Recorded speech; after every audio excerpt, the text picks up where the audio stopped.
আমন্ত্রণ দীপ্ত সংবাদে আপনাদের সাথে আছি আমি ইয়াসমিন সুমনা। শুরুতেই সংবাদ শিরোনাম। কার্যক্রম নিষিদ্ধই থাকছে আওয়ামী লীগের, জাতীয় সংসদে সন্ত্রাস বিরোধী সংশোধন বিল পাস। হামাক্রান্ত হয়ে আরও ৩ শিশুর মৃত্যু, ১৪ দিন এগিয়ে ২০ এপ্রিল থেকে সারা দেশে টিকাদান। অনেক স্থানে ফিলিং স্টেশন বন্ধ থাকায় ভোগান্তিতে গ্রাহক, তেল সংকটে যানবাহনের দীর্ঘ সারি।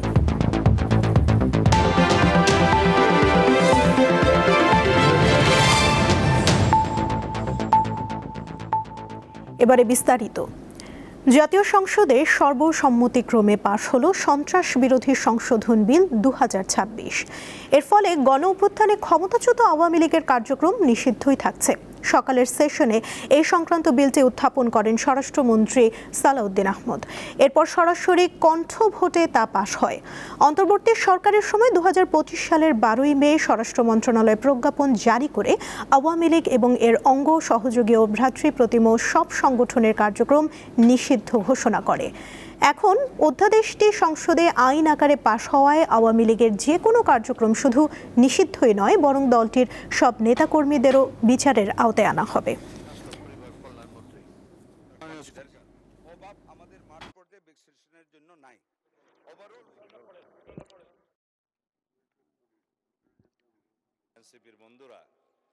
আমরা ডিক্লেয়ার করেছিলাম from 3rd may all over the country শুরু করার জন্য। আমরা এটাকে আরো এগিয়ে নিয়ে আসছি।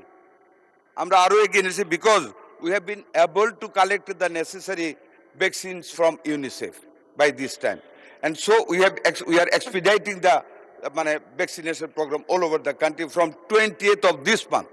আমরা 14 দিন এগিয়ে নিয়ে আসছি। ফ্রম 3rd মে থেকে আমরা এটা আগামী 20 তারিখ থেকে ইনশাআল্লাহ শুরু করব। এটা আপনাকে অবগত করলাম। ক্রমশই বাড়ছে হামের প্রাদুর্ভাব। গত ২৪ ঘন্টায় হামে আক্রান্ত ও উপসর্গ নিয়ে আরও অন্তত ৩ শিশুর মৃত্যু হয়েছে। গত ২৪ ঘন্টায় ময়মনসিংহ মেডিকেল কলেজ হাসপাতালে হামের উপসর্গ নিয়ে আরও ২২ শিশু ভর্তি হয়েছে। বর্তমানে হাসপাতালে হাম শনাক্ত হয়ে চিকিৎসাধীন আছে ৭৮ শিশু।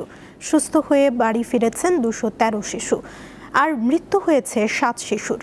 রাজশাহী মেডিকেল কলেজ হাসপাতালে গত ২৪ ঘন্টায় হাসপাতালে হামের উপসর্গ নিয়ে চিকিৎসাধীন অবস্থায় ৩ শিশু মৃত্যুবরণ করেছে। এই সময় হামের উপসর্গ নিয়ে হাসপাতালে ভর্তি হয়েছে ২৩ জন।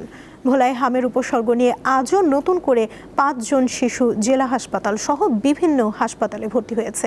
এদিকে বরগুনায় ৪ দিনে ৩৫০০ শিশুকে টিকা দেওয়া হয়েছে।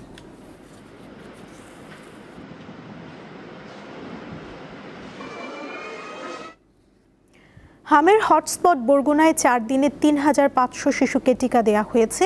সেখান থেকে এ বিষয়ে বিস্তারিত জানাতে যোগ দিচ্ছেন সহকর্মী শাহ আলী। শাহ আলী, হামের টিকা কার্যক্রম তো চলছে, এতে আক্রান্ত কি কিছুটা কমেছে? সবশেষ পরিস্থিতি কেমন দেখছেন, বিস্তারিত জানাবেন।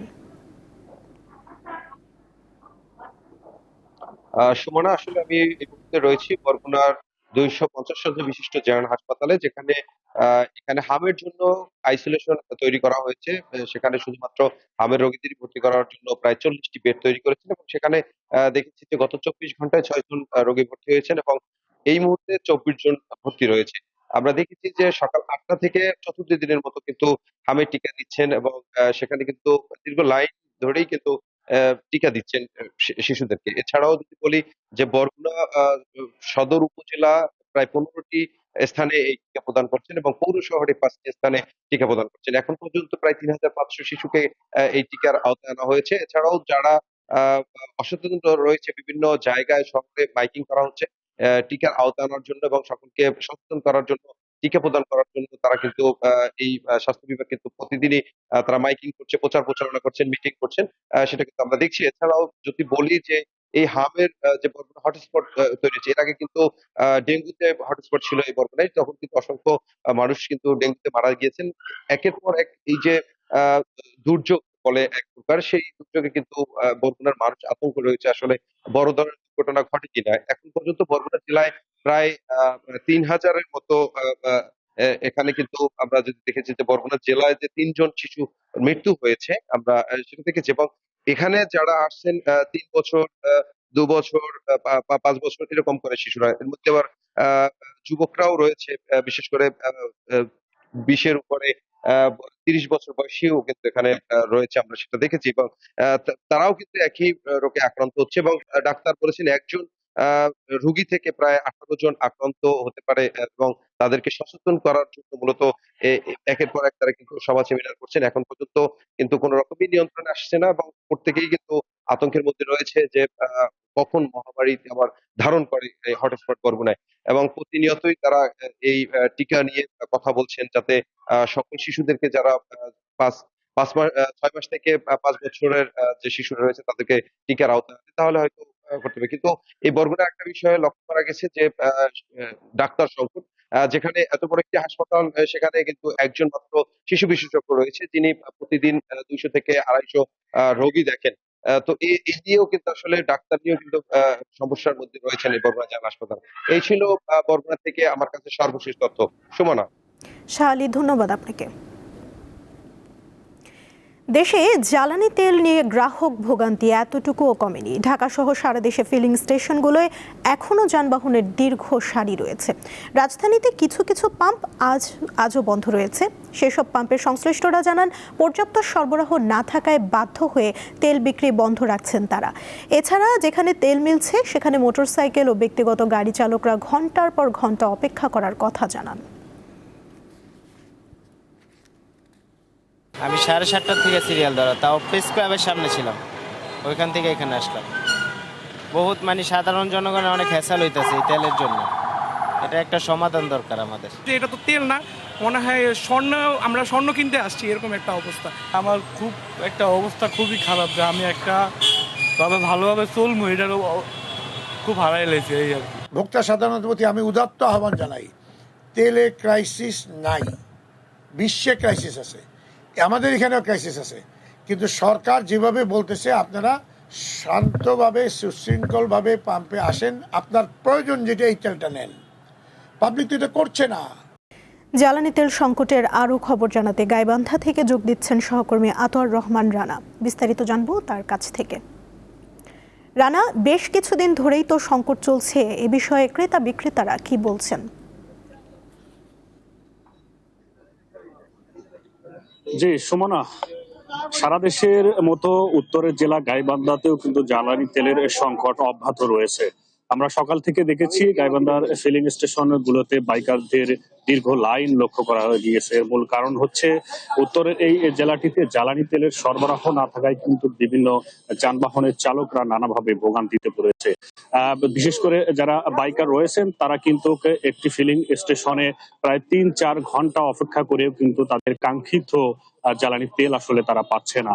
এছাড়া জেলার যে 22টি ফিলিং স্টেশন রয়েছে, এই 22টি ফিলিং স্টেশনের মধ্যে আজও কিন্তু 13টি ফিলিং স্টেশন জ্বালানি তেলের সরবরাহ না থাকার কারণে কিন্তু বন্ধ রয়েছে, যার ফলে কিন্তু এর প্রভাব পড়েছে কিন্তু বিভিন্ন যানবাহনের উপরে। পাশাপাশি এই জেলাটি চরাঞ্চল হওয়ার কারণে কিন্তু 165টি চরাঞ্চল রয়েছে। এই 165টি চরাঞ্চলে যারা সাধারণ প্রান্তিক কৃষক রয়েছে তারা কিন্তু তাদের যে ফসল উৎপাদন করছেন সেই ফসল তেল না থাকার কারণে কিন্তু তারা সেই ফসল উৎপাদন থেকেও কিন্তু বিলম্বিত হয়েছে। পাশাপাশি আমরা বিভিন্ন যানবাহনের চালকদের সাথে কথা বলেছি, তারা আসলে আমাদেরকে যেমনটি বলছেন যে আসলে জেলার যে ফিলিং স্টেশনগুলো রয়েছে সেই ফিলিং স্টেশনগুলোতে কিন্তু একযোগে যদি তেল দেওয়া হতো তাহলে হয়তোবা এই ভোগান্তিটা একটু কমে আসতো। আমি এখন ঠিক অবস্থান করছি গাইবান্ধা বাস স্ট্যান্ডে কাদের ফিলিং স্টেশনে। এখানে কিন্তু জ্বালানি তেল দিবে আগামীকাল, অর্থাৎ আগামীকাল তেল দিবে। এখন কিন্তু এই ফিলিং স্টেশনটিতে যারা বাইকার রয়েছেন তারা কিন্তু এই তেল দেওয়ার খবর শুনে কিন্তু তাদের বাইক নিয়ে এসে কিন্তু এখানে নির্ধারিত একটি জায়গা দখল করে কিন্তু তারা এই বাইকটি এখানে রাখছেন। পাশাপাশি আমরা জেলা প্রশাসনের সাথে কথা বলেছি, তারা আসলে যেমনটি আমাদেরকে বলছেন যে আসলে জ্বালানি তেলের সুষ্ঠুভাবে যাতে ফিলিং স্টেশনগুলোতে বিতরণ হয় সে ব্যাপারে কিন্তু তারা বিভিন্ন ট্যাগ অফিসার নিয়োগ করেছেন এবং বিভিন্ন জায়গায় অবৈধ জ্বালানি তেল মজুত কিন্তু তারা জব্দ করেছিলেন। তো এই ছিল আমার কাছে জ্বালানি তেলের সর্বশেষ তথ্য। গাইবান্ধা থেকে জানাচ্ছিলেন সহকর্মী আতোয়ার রহমান রানা। 3 মাসের মধ্যে সুপ্রিম কোর্টের স্বতন্ত্র সচিবালয়ে প্রতিষ্ঠা করার নির্দেশ দিয়ে হাইকোর্টের রায়ের বিরুদ্ধে দ্রুত আপিল করার কথা জানিয়েছেন অ্যাটর্নি জেনারেল রুহুল কুদ্দুস কাজল। বুধবার সুপ্রিম কোর্টে অ্যাটর্নি জেনারেলের কার্যালয়ে সাংবাদিকদের তিনি একথা জানান। তিনি আরও বলেন, হাইকোর্টের রায়ের সঙ্গে সাংবিধানিক প্রশ্ন জড়িত, তাই বিষয়টি আপিল বিভাগে চূড়ান্ত নিষ্পত্তি হওয়া প্রয়োজন। গতকাল সুপ্রিম কোর্টের জন্য স্বাধীন ও পৃথক সচিবালয় 3 মাসের জন্য মধ্যে প্রতিষ্ঠার নির্দেশ দিয়ে পূর্ণাঙ্গ রায় প্রকাশ করে হাইকোর্ট। রায়ে অধস্তন আদালতের বিচারকদের নিয়ন্ত্রণ ও শৃঙ্খলা বিধান সুপ্রিম কোর্টের কাছে ফিরিয়ে দেওয়ার কথা বলা হয়। বিচারপতি আহমেদ সোহেল ও বিচারপতি দেবাশিস রায় চৌধুরীর সমন্বয়ে গঠিত বেঞ্চ 185 পৃষ্ঠার এই রায় প্রকাশ করে। যে কোনো রায় যখন ঘোষণা করা হয় তখন কিন্তু তার কার্যকারিতার ডিরেকশনটা যে সময় থেকে ঘোষণা করা হয় তারপর থেকে কার্যকর হয়। অন্তর্বর্তীকালীন সময় আমরা দেখেছি রায়ের পরপরই, অর্থাৎ চূড়ান্ত রায়টি প্রকাশিত হওয়ার আগেই একটি অধ্যাদেশ জারি হয়েছে এবং সেই অধ্যাদেশটি বর্তমানে আমাদের জাতীয় সংসদে সেটি বিবেচনাধীন আছে এবং সুতরাং এই রায়ের পরপরই কিংবা পূর্ণাঙ্গ রায় প্রকাশের আগেই অধ্যাদেশ জারি যে বিষয়টি সেটি হচ্ছে সংসদের কাছে এখন বিবেচ্য রয়েছে এবং সংসদ তার স্বীয় বিবেচনায় স্বাধীন স্বতন্ত্র সিদ্ধান্ত গ্রহণ করতে পারবে। সংরক্ষিত নারী আসনে নির্বাচন হবে আগামী 12ই মে। বিষয়টি জানিয়েছেন নির্বাচন কমিশন সচিব আক্তার আহমেদ। তিনি জানান, আসন বন্টনে বিএনপি জোট 36টি, জামায়াতে ইসলামীর নেতৃত্বাধীন জোট 13টি এবং স্বতন্ত্র পাবে 1টি আসন। বুধবার সকালে আগারগাঁও নির্বাচন কমিশন সচিবালয়ে সংরক্ষিত নারী আসনের তফসিল ঘোষণা করেন ইসি সচিব। তিনি আরও জানান, মনোনয়ন দাখিলের শেষ তারিখ 21 এপ্রিল, মনোনয়ন বাছাই 22 ও 23 এপ্রিল, আপিল আবেদন করা যাবে 26 এপ্রিল এবং আপিল নিষ্পত্তি হবে 27 ও 28 এপ্রিল। মনোনয়ন প্রত্যাহারের তারিখ 29 এপ্রিল। এছাড়া 30 এপ্রিল প্রতীক বরাদ্দ দেওয়া হবে। নির্ধারিত সময় অনুযায়ী সুষ্ঠু ও শান্তিপূর্ণভাবে নির্বাচন সম্পন্ন করতে সব ধরনের প্রস্তুতি নেওয়া হয়েছে বলেও জানান ইসি সচিব।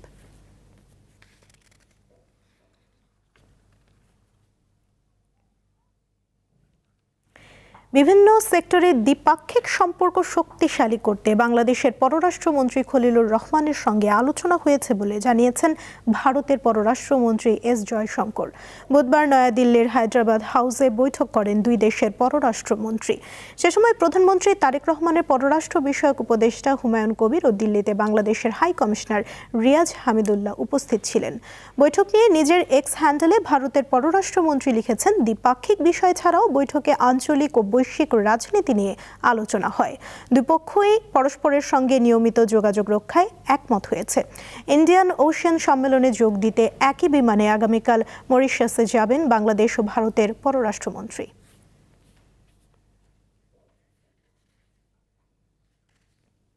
এবারে কেওয়াই স্টিল চট্টগ্রাম সংবাদ।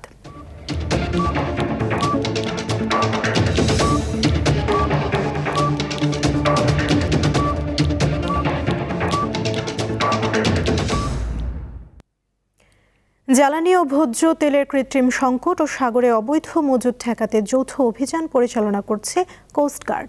কোস্টগার্ড মিডিয়া কর্মকর্তা লেফটেন্যান্ট কমান্ডার সাব্বির আলম সুজন এ তথ্য জানান।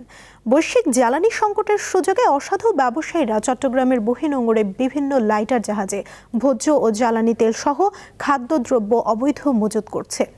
এ খবরে কোস্টগার্ড বেস চট্টগ্রাম, নৌবাহিনী, নৌপরিবহন অধিদপ্তর এবং চট্টগ্রাম বন্দর কর্তৃপক্ষের সমন্বয়ে বহিনোঙরে বিভিন্ন বাণিজ্যিক ও লাইটার জাহাজে যৌথ অভিযান অব্যাহত রয়েছে। জুলাই গণ অভ্যুত্থানে নিহত আবু সাইদ হত্যার ঘটনায় মানবতা বিরোধী অপরাধ মামলার রায় ঘোষণা হবে বৃহস্পতিবার। রায়ে ন্যায় বিচার পাওয়ার আশা রাষ্ট্রপক্ষের। অন্যদিকে আসামি পক্ষের আইনজীবীরা আইনের সঠিক প্রয়োগের দাবি জানিয়েছেন। রায় ঘিরে ট্রাইব্যুনাল এলাকায় নেওয়া হয়েছে বাড়তি নিরাপত্তা ব্যবস্থা। 2024 সালের 16 জুলাই সেদিন রংপুরের রাজপথ ভিজেছিল অকুতভয় এক তরুণের রক্তে। দুহাত প্রসারিত করে বুক পেতে দেওয়া সেই দৃশ্য হয়ে ওঠে বৈষম্য বিরোধী ছাত্র আন্দোলনকারীদের প্রেরণা। এতে আন্দোলনের মোড় ঘুরে যায়। এক পর্যায়ে আওয়ামী লীগ সরকারের পতন হয়। দেশ থেকে পালিয়ে যান তৎকালীন প্রধানমন্ত্রী শেখ হাসিনা। রোকেয়া বিশ্ববিদ্যালয়ের শিক্ষার্থী আবু সাইদের মৃত্যুর ঘটনায় মানবতাবিরোধী অপরাধে মামলা দায়ের, তদন্ত, এরপর শেষ হয় মামলার বিচারিক কার্যক্রম। গত ২৭ জানুয়ারি ট্রাইব্যুনাল মামলাটি রায়ের জন্য অপেক্ষমান রাখে। এই মামলার আসামি তৎকালীন পুলিশ কর্মকর্তা এবং বিশ্ববিদ্যালয়ের প্রশাসনের বেশ কয়েকজন। আবু সাইদ হত্যার অকাট্য প্রমাণ আছে জানিয়ে কাঙ্ক্ষিত রায়ের প্রত্যাশা করেছেন আন্তর্জাতিক অপরাধ ট্রাইব্যুনালের চিফ প্রসিকিউটর আমিনুল ইসলাম। তার এই হত্যাকাণ্ডের বিষয়টি জাতিসংঘের রিপোর্টে উঠে এসছে। আমাদের তদন্তে সন্দেহাতীতভাবে তার অকাট্য প্রমাণ আমরা পেয়েছি। আমরা যাদেরকে বিচারের সম্মুখীন আমরা করেছি, আমরা বিশ্বাস করি যে তাদের বিরুদ্ধে অভিযোগ প্রমাণিত হবে ইনশাল্লাহ। প্রত্যাশিত রায় ইনশাল্লাহ আমরা পাবো বলে আমরা আশা করছি। এদিকে ন্যায় বিচারের স্বার্থে আসামিরা খালাস পাবেন বলে জানান আসামি পক্ষের আইনজীবী। তার শরীরে অর্থাৎ ডেড বডিতে কোনো গুলির ক্যাভিয়েশন বা গর্ত না থাকা এবং গুলির কার্তুজের কোনো অংশ বিশেষ এর উপস্থিতি না থাকা, এক্স রে এবং রেডিওস্কোপিক টেস্ট না করা এবং যে 12 বোর শটগানের কার্তুজে মারা যাওয়ার কথা বলা হয়েছে সেই 12 বোর শটগানের কার্তুজের টেকনিক্যাল স্পেসিফিকেশন কোর্টে উপস্থাপন না করা ইত্যাদি কারণে আসামিগণ বেকসুর খালাস পাইবেন। আবু সাইদ হত্যা মামলার অভিযুক্ত 30 আসামির মধ্যে 24 জনই পলাতক। বিশ্ববিদ্যালয়ের সাবেক প্রক্টর সহ 6 আসামি কারাগারে। মাহিদুর রহমান, দীপ্ত সংবাদ, ঢাকা। আন্তর্জাতিক প্রসঙ্গ। 40 দিন তীব্র সংঘাতের পর অবশেষে 2 সপ্তাহের যুদ্ধবিরতিতে রাজি হয়েছে যুক্তরাষ্ট্র ও ইরান। নাখোশ থাকলেও এতে সম্মতি জানিয়েছে ইসরায়েল। আর স্থায়ীভাবে যুদ্ধ অবসানের জন্য মধ্যপ্রাচ্য থেকে যুক্তরাষ্ট্রের সামরিক উপস্থিতি সম্পূর্ণ প্রত্যাহারের দাবি জানিয়েছে ইরান। ইরানে এ যেন নতুন একটি দিনের শুরু। নেই কোনো বিস্ফোরণের শব্দ কিংবা ক্ষেপণাস্ত্র ছুটে আসার আতঙ্ক। হাতে হাতে পতাকা নিয়ে যুদ্ধবিরতি উদযাপন করছেন ইরানের নাগরিকরা। এই শান্তি কতদিন টিকবে তা সময়ই বলে দিবে। আপাতত ইরানের ওপর পূর্ব ঘোষিত বড় ধরনের বোমাবর্ষণ ও হামলা অন্তত 2 সপ্তাহের জন্য স্থগিত করে ঘোষণা দিয়েছেন যুক্তরাষ্ট্রের প্রেসিডেন্ট ডোনাল্ড ট্রাম্প। সঙ্গে জুড়ে দিয়েছেন শর্ত, ইরানকে অবিলম্বে সম্পূর্ণ এবং নিরাপদভাবে হরমুজ প্রণালী জাহাজ চলাচলের জন্য উন্মুক্ত করে দিতে হবে। ট্রাম্পের যুদ্ধবিরতির ঘোষণার পর বুধবার ভোরেও ইরানে হামলা চালিয়েছে ইসরায়েল। এর কিছু সময় পর জায়নবাদীদের প্রধানমন্ত্রী বেনিয়ামিন নেতানিয়াহু যুদ্ধবিরতিতে সম্মতি জানান। তবে ইসরায়েলি প্রধানমন্ত্রীর দপ্তরের বিবৃতিতে আরও বলা হয়েছে 2 সপ্তাহের এ যুদ্ধবিরতিতে লেবানন অন্তর্ভুক্ত থাকবে না। যুদ্ধ থামানোর এই উদ্যোগের পেছনে এবার কাজ করছে পাকিস্তান। মূলত 10 দফা প্রস্তাব নিয়ে এগিয়ে চলছে স্থায়ী সমাধানের আলোচনা। প্রস্তাবগুলোতে শুধু যুদ্ধ থামানো নয়, বরং ইরানের ওপর নিষেধাজ্ঞা প্রত্যাহার ও সম্পদ মুক্তি, মধ্যপ্রাচ্যে যুক্তরাষ্ট্রের সামরিক উপস্থিতি কমানো এবং হরমুজ প্রণালীতে একচ্ছত্র নিয়ন্ত্রণ সহ বড় কৌশলগত বিষয়গুলো অন্তর্ভুক্ত রয়েছে। এছাড়াও ইরানের পরমাণু বিষয়ক অধিকারকে স্বীকৃতি দেয়া, যুদ্ধের কারণে ক্ষয়ক্ষতির পূর্ণাঙ্গ ক্ষতিপূরণ প্রদান, ভবিষ্যতে আর হামলা না চালানোর আন্তর্জাতিক আইনি নিশ্চয়তা এবং ইরান ও তার মিত্রদের বিরুদ্ধে আগ্রাসন বন্ধের শর্ত রেখেছে তেহরান। এসব নিয়ে আগামী শনিবার ইসলামাবাদে সকল পক্ষের আলোচনায় বসার কথা রয়েছে। যুদ্ধবিরতির মাঝেই যুক্তরাষ্ট্র ও ইরান উভয় পক্ষই নিজেদের বিজয়ী দাবি করেছে। সংবাদ সংস্থা এএফপিকে দেয়া সাক্ষাৎকারে ট্রাম্প দাবি করেন যুক্তরাষ্ট্র পূর্ণাঙ্গ ও চূড়ান্ত বিজয় অর্জন করেছে। ইরান বলছে ঐতিহাসিক বিজয় হয়েছে তাদের। মধ্যপ্রাচ্যে সংঘাত থামার খবরে সরাসরি প্রভাব পড়েছে জ্বালানি তেলের আন্তর্জাতিক বাজারে। অন্তত 14% পর্যন্ত কমেছে অপরিশোধিত তেলের দাম। সেই সঙ্গে হরমুজ প্রণালী দিয়ে জাহাজ চলাচলের অনুমতি দিয়েছে ইরান। তবে 2 সপ্তাহের যুদ্ধবিরতি চলার সময় গুরুত্বপূর্ণ এ বাণিজ্য পথ দিয়ে চলাচলকারী জাহাজ থেকে ট্রানজিট ফি বা টোল নেয়ার পরিকল্পনা করেছে ইরান ও ওমান। ইরানের আধা সরকারি সংবাদ সংস্থা তাসনিম এ খবর জানিয়েছে। ইশরাত সুমা, দীপ্ত বার্তা কক্ষ। ব্রাজিল জাতীয় ফুটবল দলের প্রধান কোচ কার্লো আনচেলোত্তির সঙ্গে দীর্ঘমেয়াদী চুক্তি নবায়ন করেছে ব্রাজিলিয়ান ফুটবল কনফেডারেশন। নতুন সিদ্ধান্ত অনুযায়ী ইতালিয়ান এই কোচ 2030 বিশ্বকাপ পর্যন্ত সেলেসাওদের দায়িত্বে থাকবেন বলে জানানো হয়েছে। খুব শীঘ্রই এ বিষয়ে আনুষ্ঠানিক ঘোষণা আসবে বলে নিশ্চিত করেছে ESPN ব্রাজিল। প্রতিবেদনে বলা হয়, বর্তমান চুক্তি আগামী জুলাইয়ে শেষ হওয়ার কথা থাকলেও তার আগেই উভয় পক্ষ নতুন করে মেয়াদ বাড়ানোর বিষয়ে একমত হয়েছে। দীপ্ত সংবাদ শেষ করার আগে শিরোনামগুলো জানিয়ে দিচ্ছি আরও একবার। কার্যক্রম নিষিদ্ধই থাকছে আওয়ামী লীগের, জাতীয় সংসদে সন্ত্রাস বিরোধী সংশোধন বিল পাস।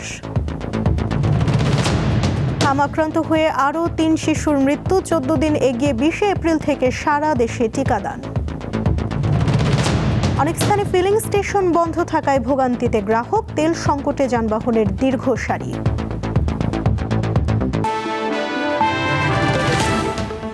এই ছিল এখনকার মতো। পরবর্তী সংবাদ সন্ধ্যা 6টা 40 দেখার আমন্ত্রণ রইল। এছাড়া আরও তথ্য পেতে যুক্ত থাকুন দীপ্ত ডিজিটাল প্ল্যাটফর্মের সাথে। ধন্যবাদ সবাইকে।